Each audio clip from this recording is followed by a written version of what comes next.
नमस्कार, मैं हूं प्रकाश श्रीवास्तव। हमारे खास कार्यक्रम पूरा सच में आपका स्वागत है। और खबरों की दुनिया में पूरा सच बहुत जरूरी होता है, क्योंकि झूठ से भी खतरनाक होता है अधूरा सच, और इसी तरह खतरनाक होती है अधूरी खबर। इसलिए हर खबर का पूरा सच हम आपको बताएंगे, वो भी तथ्यों, तर्कों और सबूतों के साथ। तो आइए बिना देर किए देखते हैं पूरा सच।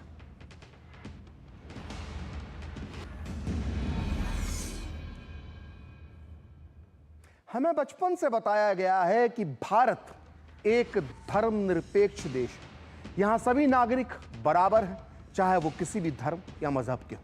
लेकिन फिर भी कितनी हैरत की बात है कि हमारे इस धर्मनिरपेक्ष सेक्युलर देश में हर धर्म के लिए अलग कानून है। लेकिन अब इस जंजीर को तोड़ने वाला उत्तराखंड देश का पहला राज्य बनने वाला है, जहां सभी धर्मों के लिए अब एक ही कानून होगा।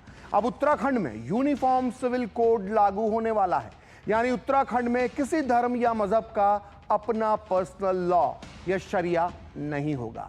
लेकिन बड़ा सवाल यह है कि आखिर जो उत्तराखंड में होने जा रहा है वो आखिर पूरे देश में कब लागू होगा। देश की सर्वोच्च अदालत यानी सुप्रीम कोर्ट से लेकर प्राइम मिनिस्टर मोदी भी यूसीसी की वकालत कर चुके हैं। तो फिर अड़ंगा कौन लगा रहा है? आज पूरा सच में हम यूसीसी से जुड़े हर पहलू का 360 डिग्री अध्ययन करेंगे। हम आपको बताएंगे यूसीसी का भूत, भविष्य और वर्तमान। आपको आज बताएंगे कि क्यों नेहरू ने कहा था कि हम मुसलमानों के शरिया कानून को छूने की हिम्मत नहीं करते हैं। आखिर नेहरू को किस बात का डर था? आज हम आपको बताएंगे कि यूनिफॉर्म सिविल कोड पर डॉक्टर बाबा साहेब अंबेडकर के विचार क्या थे। तो हो जाइए तैयार, क्योंकि पूरा सच का आज का ये एपिसोड आपके लिए बहुत बहुत ज्ञानवर्धक होने वाला है। तो देखते हैं पूरा सच पूरे विस्तार के साथ। आज उत्तराखंड की पुष्कर सिंह धामी की सरकार ने राज्य में समान नागरिक संहिता यानी यूनिफॉर्म सिविल कोड यानी यूसीसी लागू करने का रास्ता साफ कर दिया है। उत्तराखंड कैबिनेट ने यूसीसी नियमावली पर मुहर लगा दी है, यानी अब जल्द ही राज्य में यूसीसी लागू होगा। सीएम धामी ने संकेत दिया है कि सरकार इस महीने यूसीसी को अधिसूचित करेगी। सूत्रों का कहना है कि यह 26 जनवरी को लागू हो सकता है, क्योंकि उस दिन गणतंत्र दिवस भी है।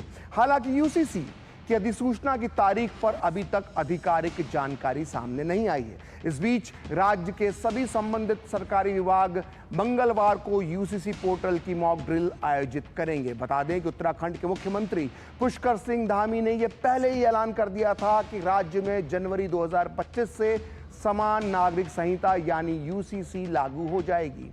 इसकी लगभग सभी तैयारियां पूरी हो चुकी हैं, और ऐसा होने के बाद उत्तराखंड आजादी के बाद समान नागरिक संहिता लागू करने वाला पहला प्रदेश बन जाएगा। हालांकि गोवा में यह पहले से ही यूसीसी लागू है। दरअसल यूनिफॉर्म सिविल कोड शादी, तलाक, मेंटेनेंस, संपत्ति का अधिकार, गोद लेने और उत्तराधिकार जैसे क्षेत्रों को कवर करता है।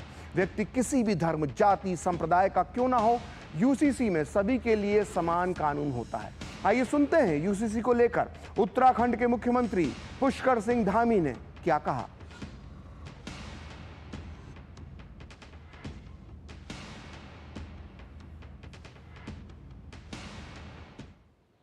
यूसीसी हमारा संकल्प था कि हम इसको लाएंगे, राज्य के अंदर लागू करेंगे। 2022 विधानसभा के आम चुनाव में आदरणीय प्रधानमंत्री नरेंद्र मोदी जी के नेतृत्व में हम जब देवभूमि उत्तराखंड की जनता के समक्ष गए थे, तो हमने वायदा किया था कि हम देवभूमि में सरकार बनते ही यूसीसी को लागू करने के लिए कमेटी बनाएंगे, एक्ट बनाएंगे, विधेयक पास करेंगे, और हमने वो वायदा आज पूरा करने की दिशा में एक कदम आगे बढ़ाया है।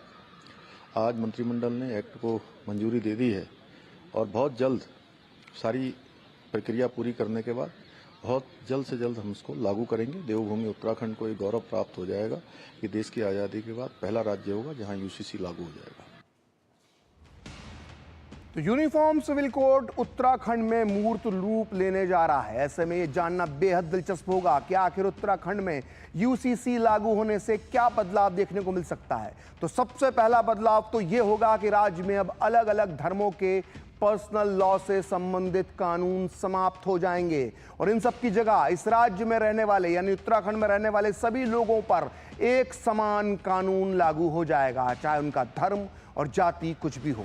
नए यूसीसी बिल के तहत विवाह के लिए पुरुषों की आयु 21 साल और लड़की की आयु 18 साल होना जरूरी होगा, चाहे वो किसी भी धर्म के हो। धार्मिक रीति रिवाज से विवाह पर कोई रोक नहीं होगी, लेकिन विवाह का अनिवार्य रूप से रजिस्ट्रेशन कराना ही होगा।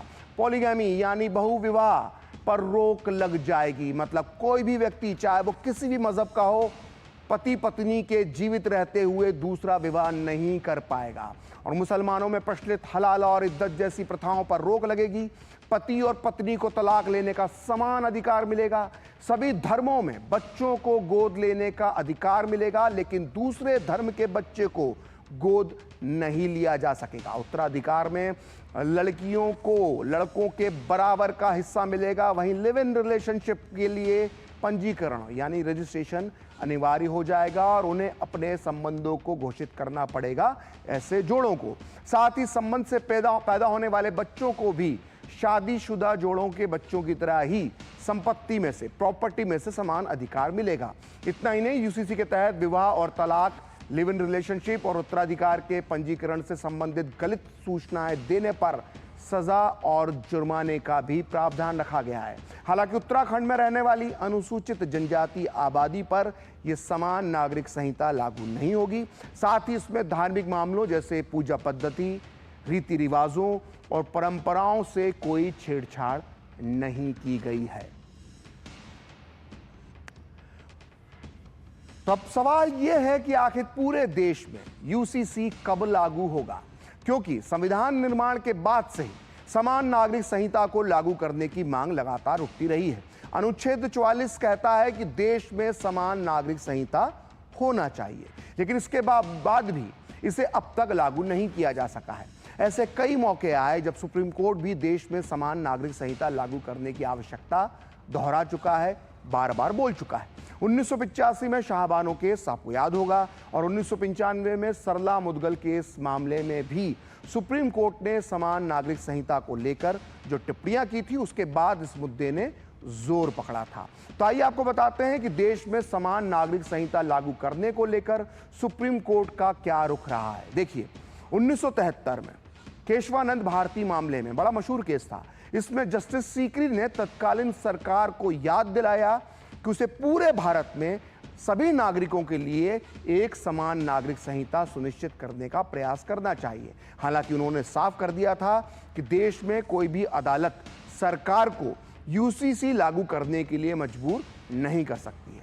मुस्लिम महिलाओं के भरण पोषण से संबंधित 1985 के चर्चित शाहबानो मामले में भी सुप्रीम कोर्ट ने कहा था कि यह अफसोस की बात है कि संविधान का अनुच्छेद 44 एक डेड लेटर बना हुआ है। मतलब कोर्ट ने सरकार को फिर याद दिलाया कि गेंद उसके पाले में है और इसे लागू करने के लिए कदम सरकार को ही उठाना चाहिए। 1994 में सर्वमित्रा सिंह बनाम वेंकटेश्वर मामले में सुप्रीम कोर्ट ने कहा था कि यूसीसी लागू करना संविधान के नीति निर्देशक सिद्धांतों के मुताबिक है। 1995 में सरला मुदगल मामले में तो सुप्रीम कोर्ट की 2 जजों की बेंच ने सरकार को यूसीसी लागू करने की सीधी हिदायत दी थी।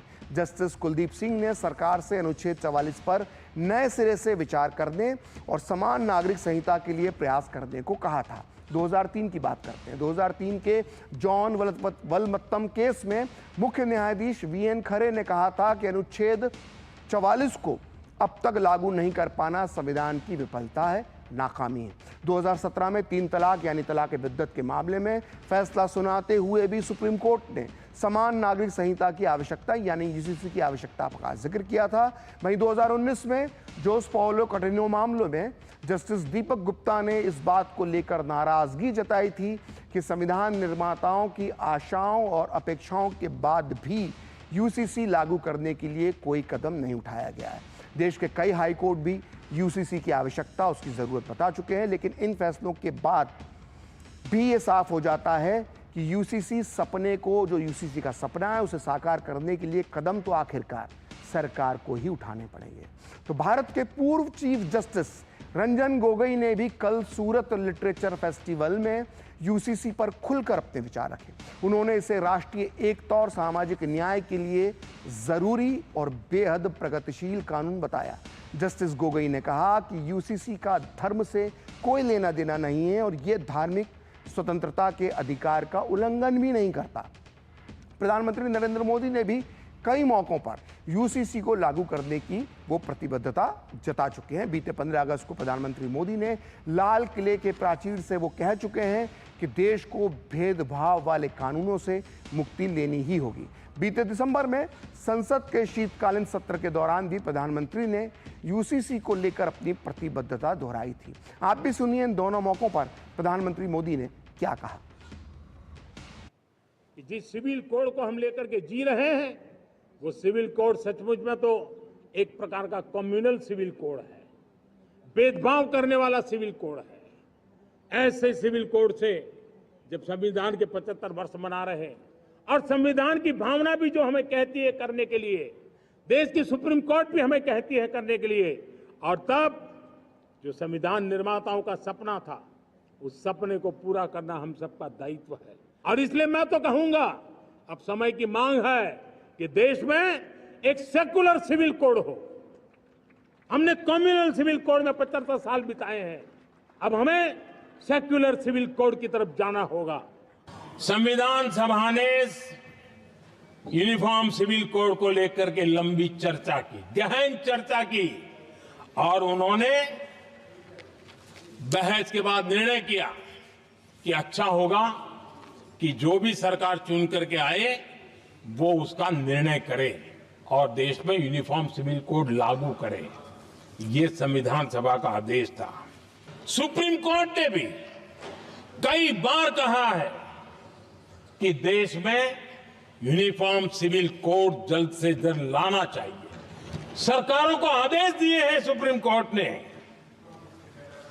और उसी संविधान की भावना को ध्यान में रखते हुए, संविधान निर्माताओं की भावनाओं को ध्यान में रखते हुए हम पूरी ताकत से लगे हुए हैं सेक्युलर सिविल कोड के लिए। तो सुप्रीम कोर्ट से लेकर कई हाई कोर्ट समय समय पर कॉमन सिविल कोड की हिमायत कर चुके हैं। यहां तक कि देश की संविधान सभा में भी देश के सभी नागरिकों के लिए एक समान कानून बनाने की बात कही गई थी। इस देश के ज्यादातर संविधान निर्माता common civil code, uniform civil code के पक्ष में थे। यहां तक कि पंडित जवाहरलाल नेहरू भी शुरुआत में यूसीसी के पक्ष में थे, लेकिन देश के आजाद होते ही नेहरू के ख्यालात बदल गए। ऐसा माना जाता है कि नेहरू को मुस्लिमों के रूप में एक वोट बैंक नजर आने लगा और उन्होंने अपना पैतरा बदल दिया। 1950-51 के आसपास नेहरू सरकार को समान नागरिक संहिता को लाना चाहिए था, लेकिन नेहरू सरकार लेकर आ गई हिंदू कोड बिल।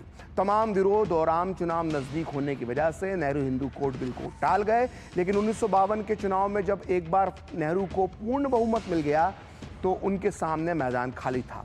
फिर भी उन्होंने समान नागरिक संहिता लाने के बजाय 1955 से लेकर 1958 के बीच हिंदू कोड बिल को टुकड़ों टुकड़ों में पास करवाया, लेकिन मुसलमानों के मध्ययुगीन शरिया कानून को उन्होंने छूने की कोशिश तक नहीं की, और इसकी वजह थी मुस्लिम वोट बैंक। नेहरू ने कई बार संसद में कहा कि वो नहीं चाहते थे कि बंटवारे के बाद भारत में ही रुक गए मुसलमान किसी वजह से खुद को असुरक्षित महसूस करें। इसलिए अंग्रेजों ने जिस शरिया कानून की सुविधा मुसलमानों को दी थी, नेहरू सरकार ने उसे आज़ादी के बाद भी बरकरार रखा। और नेहरू ने ऐसा क्यों किया, इसकी वजह खुद नेहरू ने बताई एक इंटरव्यू में। नेहरू ने 1956 में हंगरी के एक मशहूर पत्रकार टिबोर मैंडे को 3 घंटे का एक लंबा चौड़ा इंटरव्यू दिया था, जो छपा था एक किताब की शक्ल में, और इसका नाम था Nehru conversations on India and world affairs. इस इंटरव्यू में नेहरू ने जो कहा था वो उनकी सोच को सामने लाता है। ध्यान से सुनिए। नेहरू ने कहा था कि हम हिंदुओं के पुरातन धार्मिक कानूनों को संसद के जरिए कानून बनाकर बदल रहे हैं, लेकिन हम मुसलमानों को छूने की हिम्मत नहीं करते, क्योंकि वो भारत में अल्पसंख्यक हैं। जब तक मुसलमान खुद बदलना नहीं चाहते, उनके व्यक्तिगत यानी इस्लामिक कानून बने रहेंगे। तुर्की जैसे देश के लिए मुस्लिम कानून बदलना आसान है, क्योंकि वो मुस्लिम देश है। लेकिन हम मुसलमानों को ये नहीं दिखाना चाहते कि हम उनके व्यक्तिगत यानी इस्लामिक कानून के मामलों में उन्हें किसी तरह से मजबूर कर रहे हैं। तो ये थे हमारे पहले प्रधानमंत्री पंडित जवाहरलाल नेहरू के विचार, जिसमें वो कह रहे हैं कि हम मुसलमानों को छूने की हिम्मत नहीं करते क्योंकि वो भारत में अल्पसंख्यक हैं। आइए बात करते हैं संविधान के निर्माता बाबा साहेब अंबेडकर की और जानते हैं कि यूसीसी पर वो क्या सोचते थे। डॉक्टर अंबेडकर के विचारों का पूरा सच जानना इसलिए जरूरी है क्योंकि आजकल हमारे कई नेता बार बार बाबा साहेब अंबेडकर के संविधान की दुहाई अक्सर देते हैं, लेकिन हैरत की बात है कि यही नेता मुस्लिम तुष्टीकरण के नाम पर या यूं कहें मुस्लिम वोट बैंक की वजह से यूनिफॉर्म सिविल कोड का चीख चीख कर विरोध करने लगते हैं। इन नेताओं को मालूम होना चाहिए कि डॉक्टर अंबेडकर समान नागरिक संहिता के प्रबल समर्थक थे और ये बात उन्होंने संविधान सभा में चर्चा करते हुए 2 दिसंबर 1948 को कही थी। बाबा साहेब ने उस दिन यूसीसी पर कहा था कि मैं व्यक्तिगत रूप से ये नहीं मानता हूं कि धर्म को इतना विशाल विस्तृत अधिकार क्षेत्र क्यों दिया जाना चाहिए ताकि वह पूरे जीवन को कवर कर सके और विधायिका को उसके क्षेत्र में अतिक्रमण करने से रोक सके। आखिर हमें ये स्वतंत्रता किस लिए मिली है? हमें ये स्वतंत्रता हमारी सामाजिक व्यवस्था को सुधारने के लिए मिली है जो इतनी असमानताओं, भेदभावों और अन्य चीज़ों से भरी हुई है, जो हमारे मौलिक अधिकारों के साथ टकराव करती है। इसलिए किसी के लिए ये कल्पना करना बिल्कुल असंभव है कि व्यक्तिगत कानून यानी धार्मिक कानूनों को राज्य के अधिकार क्षेत्र से बाहर रखा जाएगा।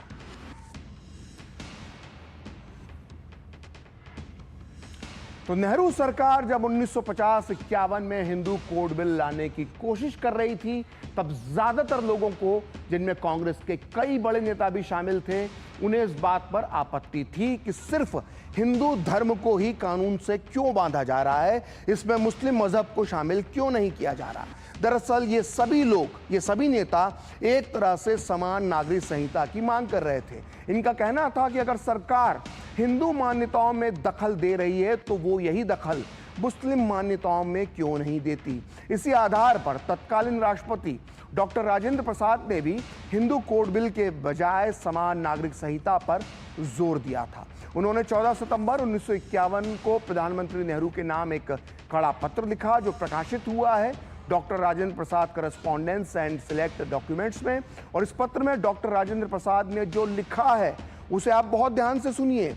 वो लिखते हैं कि हिंदू कोड बिल एक भेदभाव पैदा करने वाला बिल है क्योंकि ये सिर्फ हिंदुओं पर ही लागू होता है। अगर इस बिल के प्रावधान इतने ही फायदेमंद और लाभकारी हैं तो सिर्फ एक समुदाय यानी हिंदुओं के लिए ही क्यों लाए जा रहे हैं, बाकी के समुदाय यानी मुस्लिम इसके लाभ से क्यों वंचित रहें। हमें एक ही विवाह और संपत्ति कानून बनाना चाहिए जो सभी समुदायों पर लागू हो। अगर ये बिल संसद में पारित भी हो जाता है तो मैं इस पर अपनी सहमति देने से पहले सरकार को पुनर्विचार करने के लिए कहूंगा। तो इस पत्र से यह साफ हो जाता है कि राष्ट्रपति डॉक्टर राजेंद्र प्रसाद 1951 में ही समान नागरिक संहिता लागू करने की बात कह चुके थे, लेकिन मुस्लिम तुष्टीकरण की वजह से नेहरू को यह बर्दाश्त नहीं हुआ। उन्होंने डॉक्टर राजेंद्र प्रसाद से प्रधानमंत्री और राष्ट्रपति के अधिकार क्या होना चाहिए इस पर बहस शुरू कर दी। उधर हिंदू कोड बिल पर नेहरू सरकार को तीखे विरोध का सामना करना पड़ रहा था। उनसे बार बार पूछा जा रहा था कि सारे कानून सिर्फ हिंदुओं के लिए ही क्यों बनाए जा रहे हैं, मुसलमानों को छूट क्यों दी जा रही है, एक देश एक कानून क्यों लागू नहीं होना चाहिए, समान नागरिक संहिता क्यों लागू नहीं होना चाहिए, यूसीसी क्यों लागू नहीं होना चाहिए। और इसका समर्थन करने वालों में अनेक नेताओं थे और इनमें से एक नेता डॉक्टर श्यामा प्रसाद मुखर्जी भी थे, जिन्होंने बाद में भारतीय जनसंघ की स्थापना की, जो वर्तमान में आज बीजेपी के नाम से पहचानी जाती है। समान नागरिक संहिता के पक्ष में दलील देते हुए डॉक्टर मुखर्जी ने संसद में 17 सितंबर 1951 को जो कहा उसने नेहरू सरकार की बोलती बंद कर दी। डॉक्टर मुखर्जी ने कहा कि एक ही पत्नी रखने का कानून क्या सिर्फ हिंदुओं के लिए उचित है एक पत्नी रखने का कानून सभी नागरिकों पर लागू होना चाहिए। मैं हिंदू कोड बिल बनाने वालों की कमजोरी जानता हूं, उनमें मुसलमानों के कानून को छूने की हिम्मत नहीं है, लेकिन जब आपकी मर्जी हो तब आप हिंदुओं के लिए कोई भी कानून बना सकते हैं।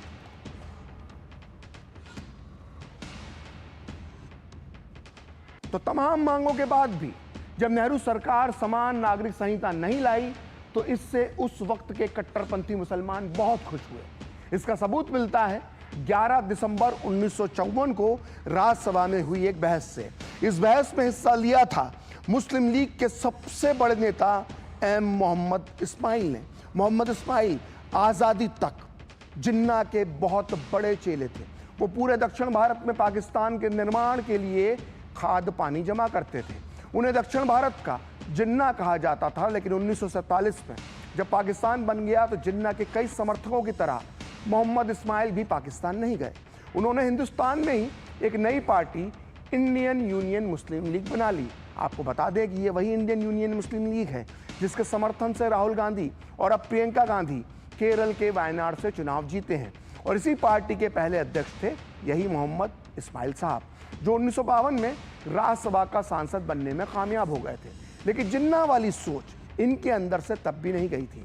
इन्होंने राज्यसभा में दलील दी थी कि समान नागरिक संहिता नहीं होना चाहिए, क्योंकि इससे मुसलमानों के 4 निकाह और तलाक में दखल पैदा होता है। एम मोहम्मद इस्माइल ने 11 दिसंबर 1954 को राज्यसभा में जो कहा था उसे आपको बहुत ध्यान से सुनना चाहिए, क्योंकि आज भी ये सोच कई कट्टरपंथियों के दिमाग में है।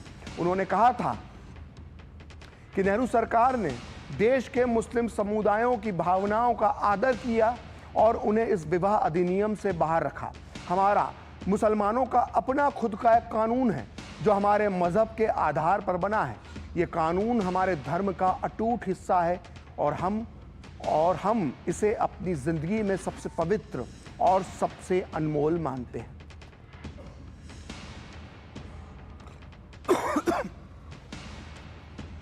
तो आपने इस तरह से मुस्लिम लीग के अलावा देश के पहले प्रधानमंत्री जवाहरलाल नेहरू, देश के पहले राष्ट्रपति डॉक्टर राजेंद्र प्रसाद, संविधान के निर्माता डॉक्टर बाबा साहेब अंबेडकर और भारतीय जनसंघ के संस्थापक डॉक्टर श्यामा प्रसाद मुखर्जी के यूसीसी पर महान विचार सुन लिए।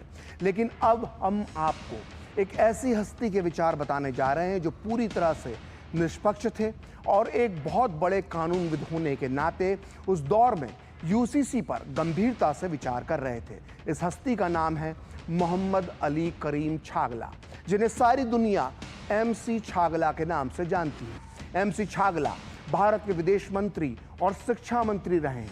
इसके अलावा वो ब्रिटेन और भारत में अमेरिका के राजदूत भी रहे। उन्होंने नेहरू, लाल बहादुर शास्त्री और इंदिरा गांधी जैसे प्रधानमंत्रियों की कैबिनेट में काम किया था। और इतना ही नहीं, छागला पूरे 11 साल तक, जी हाँ 11 साल तक बॉम्बे हाई कोर्ट के चीफ जस्टिस भी रहे। एक न्यायविद होने के नाते हमें एमसी छागला के विचारों जो यूसीसी पर उनके थे उसे जानना चाहिए। और ये विचार हमें उनके मिलते हैं उनकी ही लिखी मशहूर पुस्तक रोजेज इन दिसंबर में, जो 1973 में प्रकाशित हुई थी। इस पुस्तक के पेज नंबर 85 पर एमसी छागला लिखते हैं कि बहुसंख्यक हो या अल्पसंख्यक, संविधान सभी के लिए बाध्यकारी है। अगर संविधान में कोई आदेश है तो उसे स्वीकार और लागू किया जाना चाहिए। जवाहरलाल नेहरू ने हिंदू कोड बिल पारित करवाने में बहुत शक्ति और साहस दिखाया, लेकिन बात जब मुसलमानों की आई तो उन्होंने हस्तक्षेप ना करने की नीति को अपना लिया। एमसी छागला आगे लिखते हैं कि मैं ये देखकर काफ़ी डरा हुआ हूँ कि एक तरफ तो हिंदुओं के लिए एक विवाह को कानून बना दिया गया है, लेकिन मुसलमान अब भी बहु विवाह का फ़ायदा उठा सकते हैं। ये नारीत्व का अपमान है। मुझे मालूम है मुस्लिम महिलाएं इस भेदभाव पर नाराज़ हैं। तो ये थे एमसी छागला के विचार common civil code, uniform civil code पर। तो पूरा सच में अब वक्त एक ब्रेक का, और ब्रेक के बाद बताएंगे कि उत्तराखंड में यूसीसी लागू करने पर कौन कर रहा है समर्थन और कौन कर रहा है विरोध।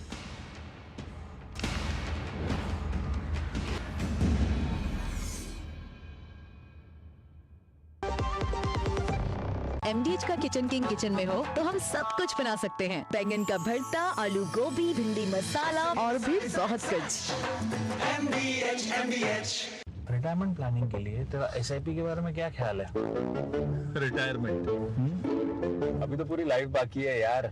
और तुझे नहीं लगता अगर रिटायरमेंट के बारे में अभी से नहीं सोचे तो आगे जाके प्रॉब्लम होगी? पर रिटायरमेंट के बारे में सोचना क्यों है इतना जरूरी? जब तक आप रिटायर हो जाएंगे महंगाई काफी ज्यादा बढ़ जाएगी और आपकी इनकम वो तो रुक ही जाएगी। इसीलिए आज ही म्यूचुअल फंड्स में SIP शुरू कीजिए और हर महीने थोड़ा थोड़ा करके धन इकट्ठा कीजिए एक कंफर्टेबल रिटायर्ड लाइफ जीने के लिए। अधिक जानकारी के लिए अपने वित्तीय सलाहकार से परामर्श करें। LIC म्यूचुअल फंड द्वारा निवेशक शिक्षा की एक पहल। म्यूचुअल फंड निवेश बाजार जोखिम के अधीन है। योजना से संबंधित सभी दस्तावेजों को ध्यान से पढ़ें। गोल्डी मसाले के 100 ग्राम के स्पेशल पैक्स में फ्रेशनेस लॉक है। ऐसे गोल्डी मसाले जहां जाएं रिश्ते बनाएं।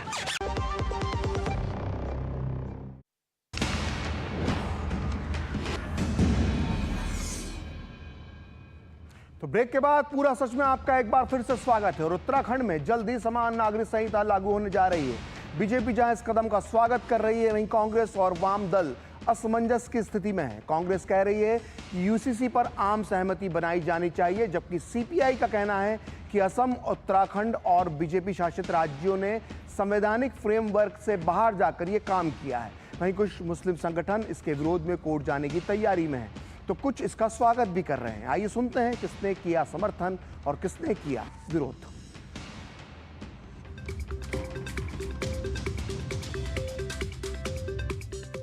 पहला राज्य बनेगा हमारा उत्तराखंड, जो देश में इस यूसीसी को लागू करेगा। और आज माननीय मंत्रिमंडल ने माननीय मुख्यमंत्री जी को अधिकृत किया है कि वो अपने पूरे सभी विषय को देखते हुए कब से लागू होगा वो उसकी घोषणा करेंगे। रंजन गोगोई चीफ जस्टिस रहे हैं और उनकी बात में वजन है, लेकिन यह भूल रहे हैं कि उन्होंने कहा कंसेंसस होना चाहिए। यूसीसी को का स्वागत किया लेकिन कहा कि कंसेंसस होना चाहिए। तो कंसेंसस कैसे होगा, इस पर विचार होना चाहिए। The BJP ruled state governments, they are doing what they would like to do. Assam, what is happening, and Uttarakhand, what is happening. We cannot take them as a nationwide policy, a policy of the whole country, because BJP ruled states, they go beyond constitutional framework. और ये UCC एकतरफा लागू किया जा रहा है और इससे कोई विकास होने वाला नहीं है, बल्कि ये समाज को जोड़ने के बजाय समाज को तोड़ने वाला ये यूसीसी बिल है। इस पर गवर्नमेंट को दोबारा पुनर्विचार करना चाहिए। इसके लिए उत्तराखंड सरकार का बहुत बहुत आभार है, बधाई है। इस बिल का खैर मकदम किया जाता है, ये तो बहुत पहले से ही होने की जरूरत थी। तो आज पूरा सच में इतना ही। कल फिर होगी आपसे मुलाकात अपने इस खास कार्यक्रम पूरा सच में किसी और सियासी मुद्दे की पड़ताल के साथ। तो मुझे और मेरी पूरी टीम को दीजिए अनुमति। नमस्कार।